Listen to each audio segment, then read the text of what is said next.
بسم اللہ الرحمن الرحیم۔ مصر کے آثار قدیمہ۔ میری آج کی ویڈیو 20ویں صدی کے آغاز سے آثار قدیمہ کو سائنسی علم کی حیثیت دے کر کئی نمایاں کام کیے گئے۔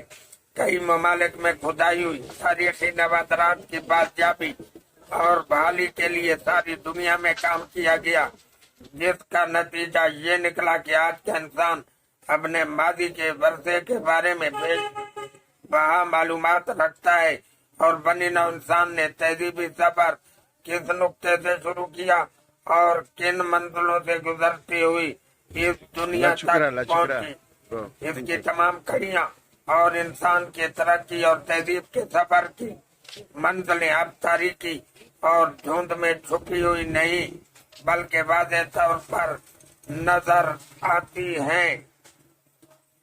مصر کے آثار قدیمہ۔ 20ویں صدی میں مصر میں سائنٹیفک انداز میں برطانیہ کے اسپلینڈر نے کھدائی کا کام شروع کیا۔ اس کے بعد جرمن ماہر آثار قدیمہ لیڈاک نے جارج ہینڈری لینز اور ہربرٹ فلاک کے ساتھ مل کر ایک جماعت تیار کی، جس نے مصر کے کئی حصوں میں کھدائی کرائی اور تاریخ کے اندھیروں میں چھپے ہوئے کئی پہلو پہلی بار بنی نوع انسان کے سامنے آ گئے اور انسانی تہذیب کی کڑیاں ہاتھ لگ گئیں۔ بطلیموس کے زمانے میں مورخ مہنتو کے لکھے ہوئے بقائے کی روشنی میں مصر میں تاریخ کی گم شدہ کڑیاں مل گئیں۔ مصری تاریخ کے بارے میں پہلے جو باتیں دھند میں چھپی ہوئی تھی وہ سامنے آ گئی۔ مصری تاریخ کے سنین کی تدوین میں ان آثار و بقائے نے بڑا اہم کردار ادا کیا۔ امر نامے اخناتون کا تعمیر کیا ہوا شہر دریافت ہو جانے سے ابتدائی تہذیب کے اہم پہلوؤں پر روشنی پڑی۔ زمانہ قبل از تاریخ میں مصر دنیا کا پہلا مہذب ملک تسلیم کیا جاتا ہے۔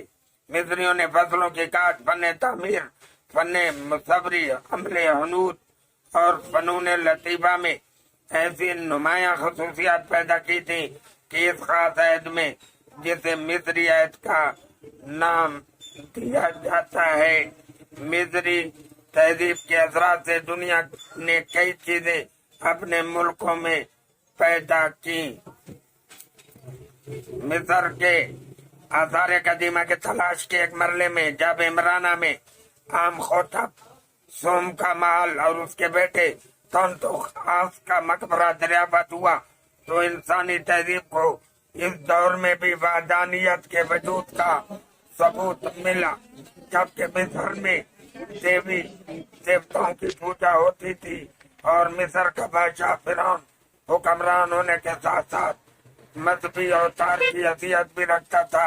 اخناتون نے اس زمانے میں مذہبی طور پر جو انقلاب پیدا کیا تھا اسے آج بھی ابتدائی انسانی تاریخ کا پہلا انقلاب کہا جاتا ہے، جب کسی نے ایک خدا کے تصور کا پرچار کیا تھا، اور مصر سے ایسے نوادرات اور ایسی دستاویزات حاصل ہوئی جنہوں نے انسانی تہذیب کو مالا مال کر دیا۔